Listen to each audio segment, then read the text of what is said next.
Welcome. This podcast is an exploration into being human and what's possible when there's less attention on the noise in our heads. Warning. While listening to this broadcast, you may experience moments of deep peace, sighs of relief, personal insights, or long stretches of dead air. Do not be afraid. This is normal. Under the Noise with Win Morgan and Kate Roberts. Welcome to this week's Under the Noise with me, Win Morgan, and my co-host, Kate Roberts. Hi, Kate. Hey, Win. And we have a special guest this week. Orit. We have Orit with us, who won't be the only guest this year. Believe me, we've got plenty lined up. But Orit, this week, is our guest. Hi, Orit. How are you? Hi. Hi, Win. Hi, Kate. Nice to be here. So a quick introduction about Orit. I first met Orit back in late October of 2018 in London while Orit was starting the Super Coach training that Michael Neal runs. And it was just really good sometimes just bump into one of the students and become friends really quickly. And that was the case with Orit. We had many fun conversations over that following 6 months and in the few years since then as well. So, and Orit does some really cool things in the world. So I'm delighted that you're here with us this week. Thank you. Thank you for inviting me. You're welcome. So for anyone who doesn't know you, Orit, this is a question, right, that will potentially put you on the spot, but it is kind of enlightening. For anyone who doesn't know you, how would you introduce yourself and what you're up to? Sorry, I have to laugh because first it reminds me, when I'm living in Berlin for the past 9 years. So sometimes people ask me, what do you do in Berlin? And I'm like, I live here. And before that, I lived in Jerusalem. And sometimes people would ask me, what do you do in Jerusalem? I would be like, I'm living here. So that reminds me of that somehow. At the same time, I want to say, I must have been thinking most of that time, not living so much. Sorry, I'm still kind of nervous. Because when you sent me also the form a few days ago and you asked me these questions, but actually before that, I knew that you ask all your, I listened to the podcast, so I knew you're asking that. And my mind started filling with so many things. So I guess this is kind of like the entire conversation of today, potentially.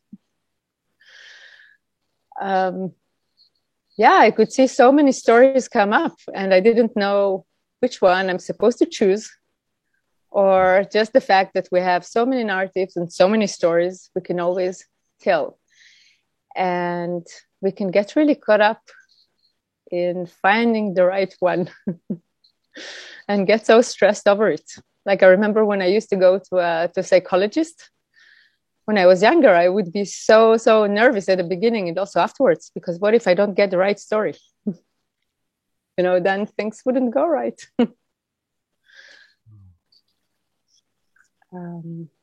So I guess, this is what happened to me the last few days. So I don't know, is this answer good enough? It's a great start. There's so many things that you've just said that we probably would love to probe into and just figure out a bit more. I thought when I thought about it a little bit, because I got into my head was really spinning with all these things. And then I thought, but maybe that could be actually valuable for some people. Yeah. Also knowing, just for the beginning, knowing that they are not alone with these things. And even my questions that I just asked without even noticing, like, is this good enough? Because I kept thinking, I'll probably be your worst guest ever. That is actually probably good, because that means I'm bad enough. Because I had all these things about not being enough, Wow. Yeah. But that's what my brain does. Mind, whatever it is. Yeah. It also is so refreshing how willing you are to say all that out loud and to out yourself. Because I've noticed a lot of people, while they might think exactly the way you've just said, they wouldn't be willing to share that openly with anybody. Oh, so that's actually so that's nice, because I don't think I can do without just saying these things. It feels very like, I guess at the end of the day, I'd rather be vulnerable and say all this than try and be something else. Yeah. Yeah.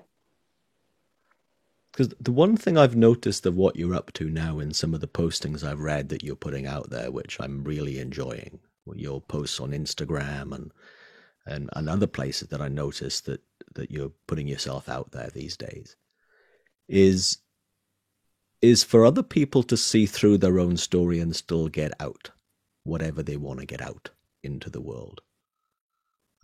So no more procrastination, start doing stuff.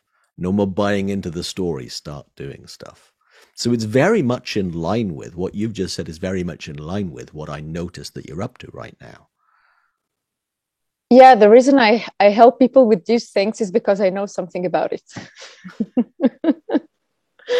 It's not, it's not because I was always in my life so productive. Like, I can be really productive, don't get me wrong, but I think most of my life I got myself into so much trouble, wanting to do things, but then getting into all my stories and into all my thinking, and then just feeling really bad, and then not doing it. And it kind of sucks because it feels bad.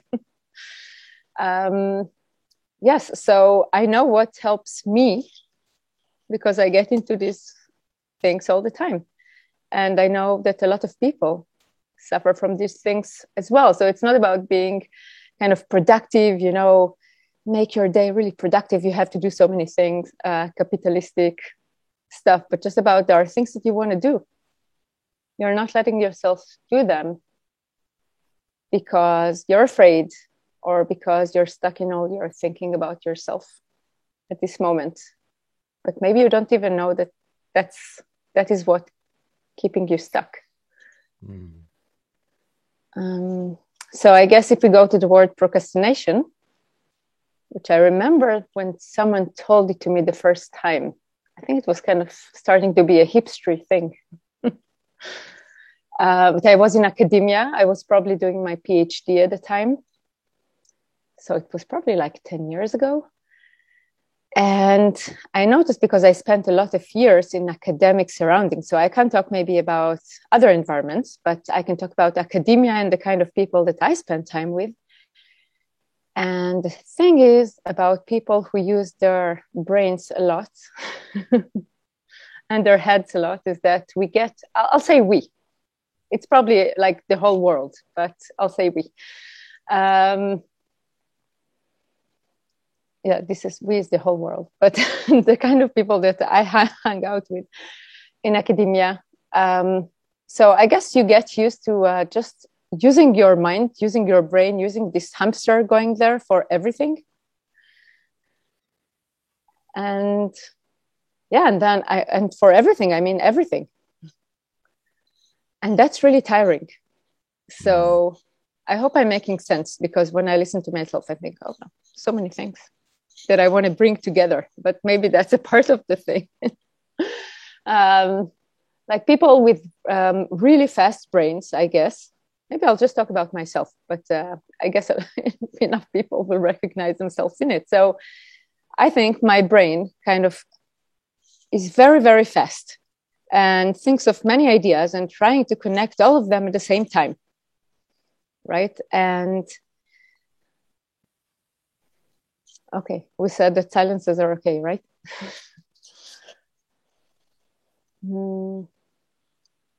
Yeah, it's funny. This is one of the things that I actually tell people. The thing is that, we want to get ideas out there. And in our mind, they can be kind of like impressionistic pictures, paintings. We kind of know them, or you see them. But the thing is that in order to get them out, we have to to take the words like linearly one after the other. And it takes time for that to come out in a way that we like. So if they start coming out and we don't really like how they come out, we can start getting caught up, like we get caught up with this. Like, this is what happens to me when I talk now, when I'm a little nervous and all that. So I guess a lot of people can identify with that. So I know that really well, like this feeling. And with, at the end, it's like, it's the same with, I guess, everything that we want to create. Whether it's words coming out when we talk or words coming out when we write, like different ideas that we want to express, whether they are intellectual, whether they are just even intuitions, like insights, whether it's like anything that you want to create. I usually write. So I guess it's easier for me to see that. And I think a lot of people forget also that it's a craft. Like they expect things to be really good from the beginning. I remember how it used to be for me. And we also forget that we made up a lot of, sorry, the words come up in German, that we made up a lot of rules. So I'll give an example, okay? Because I think now, I started university like in 2000, and my first semester, I actually handed in the papers on time at the end of the semester. And I even remember I wrote one paper, like we had some questions, I wrote some answers, and it was in French. Now, I can't even say that my French was that good, but just the summer before starting university, I was in France to learn French because that was my thing. I was a language geek. I still am, I guess. This is why when I met you the first time, I came and just said, Boreda, which is in Welsh. So that was how I could start a conversation with you. That was my thing, the languages. So I found myself submitting a paper in French. And the funny thing was that if you know French, you know that there are these little accents, the accents above the letters. But I didn't even know where the accents were on the keyboard. It was 2000, I didn't even have a laptop at the time, right? So I just handed it this way. I didn't even think that it's okay or not okay to hand in the paper this way. Like now it seems to me really strange. Like, what was I thinking? But I got a really good grade. Like there were some, like the teacher put some accents and, she she corrected some of the words, but it was okay. And then I remember, for example, at a later semester, a professor saying, okay, a regular paper, end of semester paper is, let's say 12 pages. And the seminar paper is 20 pages. And, suddenly there came rules. From that moment, doing papers became difficult because how am I going to fill in 12 pages? Or, making more rules about it. It has to be really innovative. I can't just sum up something that someone else said. It has to be original. So if it didn't feel original, I wouldn't hand it in, for example. It sounds kind of silly, at the moment. But I guess a lot of people can identify with something like this, like whatever the rules they made for them. So one way, correct me if I'm wrong then, that me being a human being, I make up invisible rules in my head about how things should be or how I should be. And when I do that and think that they're true, I spend quite a bit of time in my head trying to live up to the rules I've made up. Yeah, what you said. Is that one way of saying it? Yeah, so actually, just as I was saying this now, I think what came to me, and I think it's probably the age where it happens to a lot of people. I thought about being 13 or 14, 15, 16, all these ages, doing all this kind of creative things like writing, trying to write some poems and writing a story, drawing a painting. And then I started having this, it's not original. It's not creative because it looks like that painter that you just started liking. It looks, you like Matisse now. You started doing it like Matisse, so it's not good enough. It's not original. It's not creative.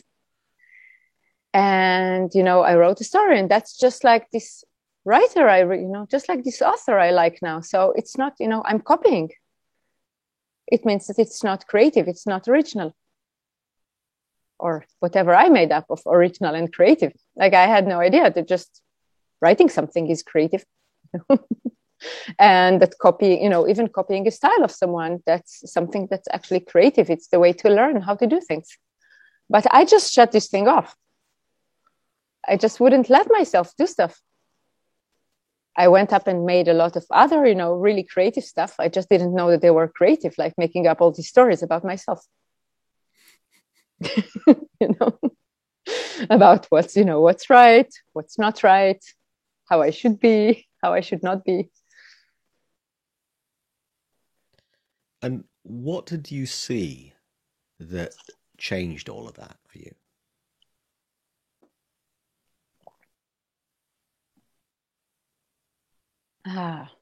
It's a big question, but I guess so if I have to like a kind of an abridged version, so I guess it would be just saying that a few years ago,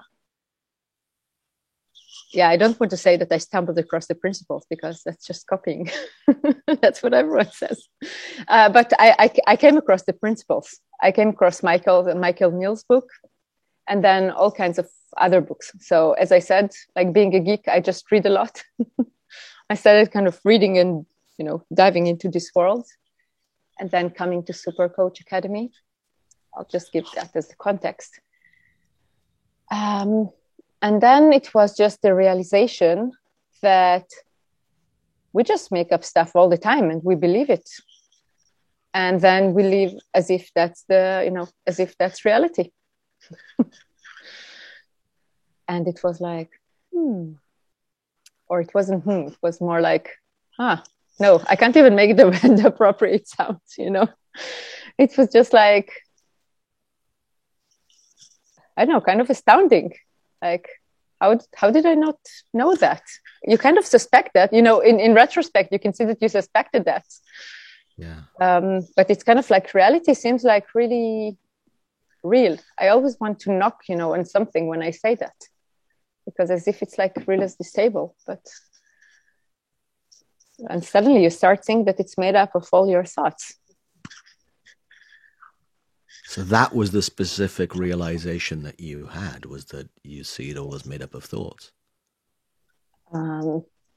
Yes, and that, I think something, I feel it. If I make it to be reality, then, without even noticing, then it is. Because, I don't know, somehow we are like, we think that we are all of our experiences and all our thoughts, and I don't know, like psychologists tell us that. I don't remember anymore who tells us that, but we kind of grow up and we think all these things. Yeah. Now it seems to me kind of strange. But for a long time, it seems very true. And, I was also a part of that cult of going to psychologists, for years and, giving them money to build houses. or at least a few rooms in their houses. So that you can sit there and kind of, I don't know, go up to your thought attic, or to your thought graveyard and try to make something out of it. And,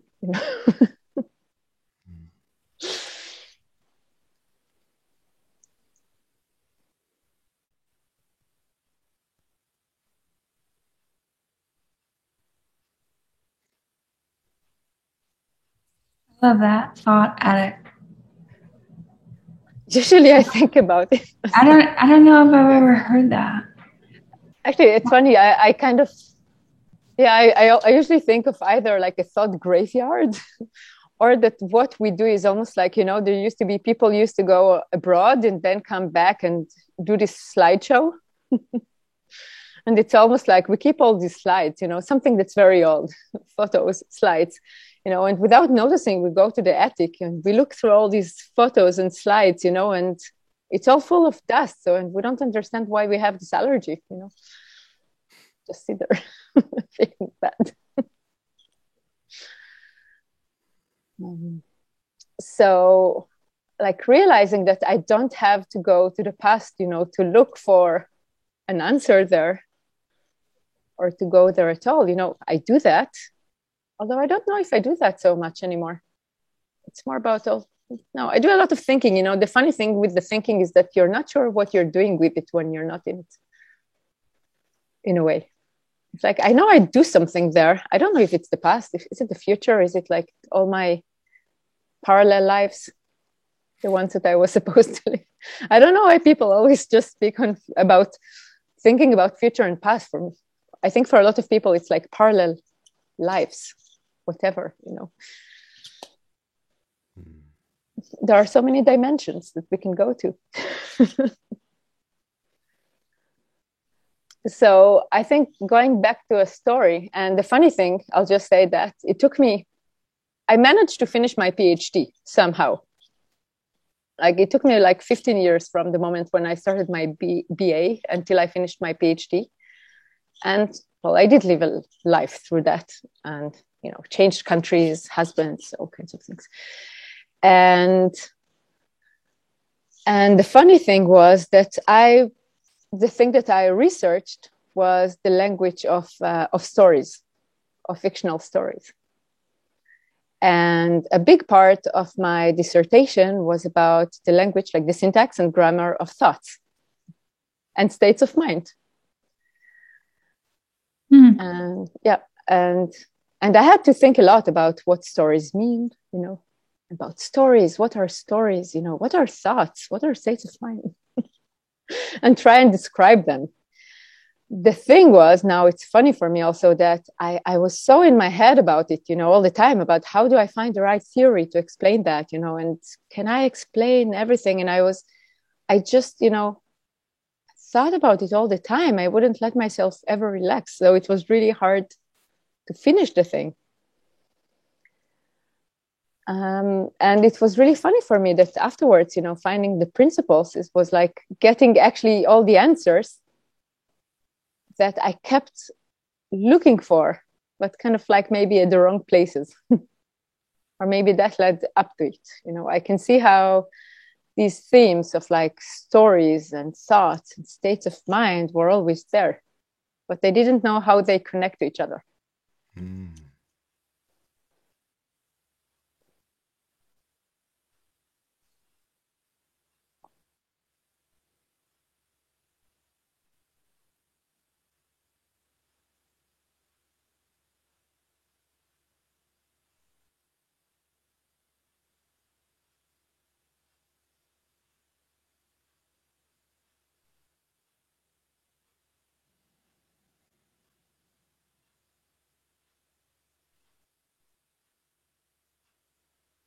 And how would you say, as you sit here right now, that they do connect to each other?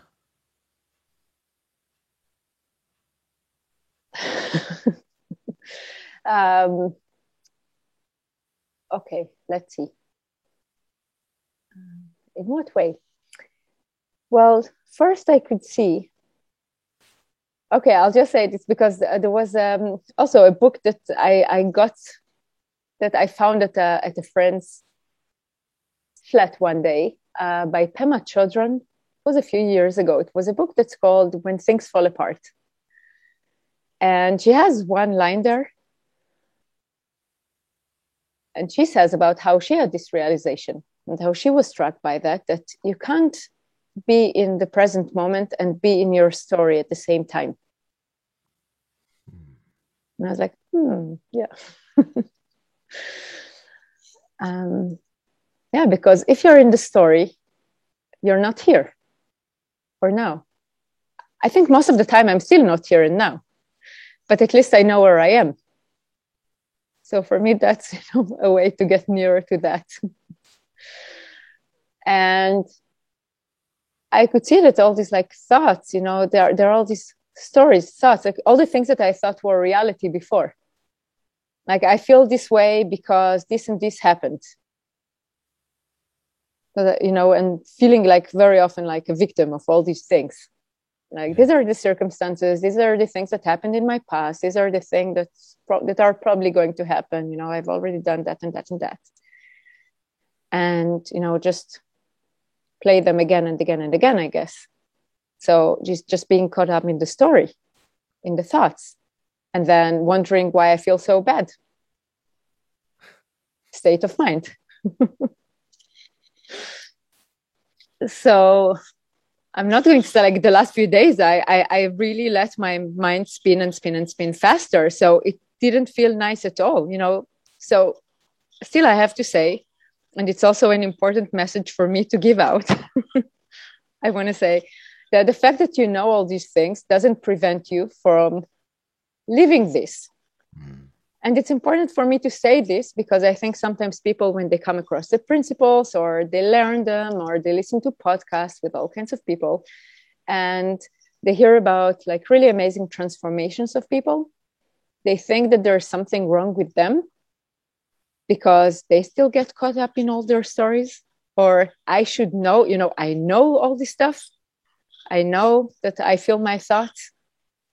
I know that if I'm not going to go deeper into my story, I'll feel better, but they still do because they're human. So it's also important that they don't, you know, that they know that this is also a story, that they should not have, you know, that it's not supposed to be like that, that they've also made a rule, you know, especially I think for me and for colleagues of mine, you know, people that also, you know, learned with me and are coaches. They also get caught up in this, oh, I'm not supposed to be like that because I help other people. I'm supposed to have like all my shit together. Sorry for my words, you know.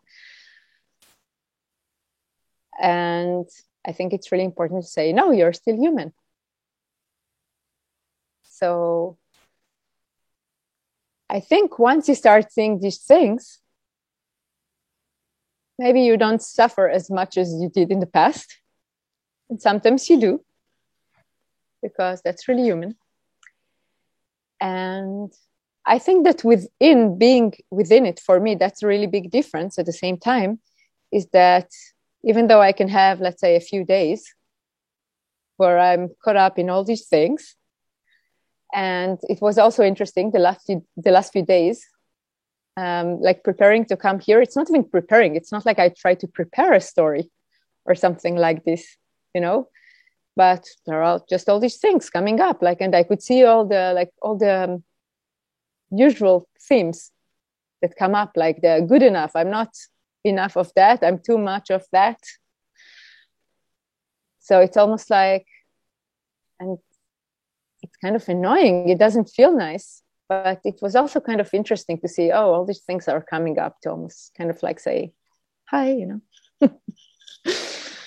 know. Maybe to see what's there to kind of, that's the noise, like, what's my noise? I don't know. Like different noise for each person. But we're all still the same in having that.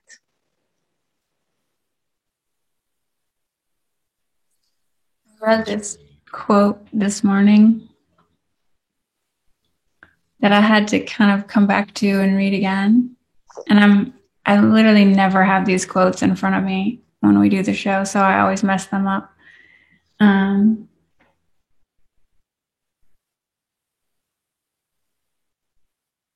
But it said something like, my job is to scare myself because then I get to question that. And there was something about that so often we kind of judge being human and getting caught up in the noise as bad because, you know, it doesn't feel good. And so we decide that that's something that we don't want in our experience. But there was something about that quote that I'm actually somehow being human is my job. It's part of what I'm doing. Because as you start to see it, if we didn't get caught up, we wouldn't have those opportunities to look at it and see it for what it is. Yeah, it's kind of funny how we sometimes think that being human, that's for other people.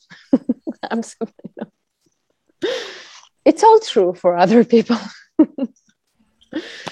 I think we also, like, sometimes these reminders, it's especially for people who work with people, who help people or support people, or, you know, just trying to help them be people. We kind of need it because it's also a reminder of how they feel. If we'd forget that, you know, what would they, you know, how would I help people, you know, who suffer? Like when a client writes me, but, you know, she's trying to finish her PhD and she's like, she's in so much suffering because, like, I should just leave it already, you know? And I really know how it feels, you know. It's very easy for me to get caught up in her story too, because, you know, I wouldn't want to be back, you know, writing a PhD. I chose to live that. But at the same time, I can see where her suffering is coming from. And I'm not forgetting, you know, even though I'm not doing my PhD, but I can get caught up about what I'm doing too. So it's okay.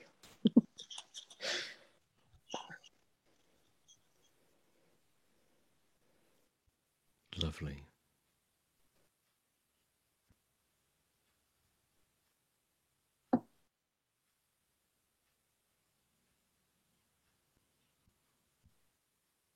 Laura, thanks so much for being with us today and just your level of openness and honesty and just genuinely talking from where you are. We love that so much. Well, thank you for having me here. It's gone by really fast. I'm surprised. Yes. Can I just say one last thing? Of course. Because I think, like, a couple of things just stood up for me also when I was talking and also before that. So I think that's also what helps people. Like my clients, like the most is like just like reminding people that they're just enough. Like we have to remind ourselves that all the time. Like I could say that with this, am I enough? Am I enough? Am I enough? Yes, we are enough. And everything gets easier when we kind of go back to that. No, you really are enough. And just giving ourselves permission. Because I think, you know, if we're talking about getting things done, things like this, it's just like giving ourselves permission to just first forget about all these stories for a moment. And just permission to let it be simple. And just permission to play and do whatever without thinking far ahead, you know, just concentrating on what's now. And I think this is something that's really helping people, and it's really simple.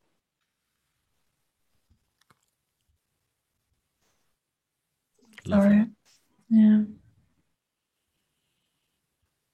You've been listening to Under the Noise. I'm Kate Roberts, and I'm here with my co-host, Wynn Morgan. And today we had Orit Eshel with us. Thanks, Orit, again. Thanks. If you have any questions or topics that you would love for us to chat about, please reach out to us. Our information follows the podcast. And thanks for being here. Thanks for joining us. We'd love for you to subscribe, rate, and review. If you have a topic or question that you'd like us to chat about, email Wynn or Kate at wynn@winning.co.uk and Kate at katerobertscoaching.com. Until then, enjoy what's possible under the noise.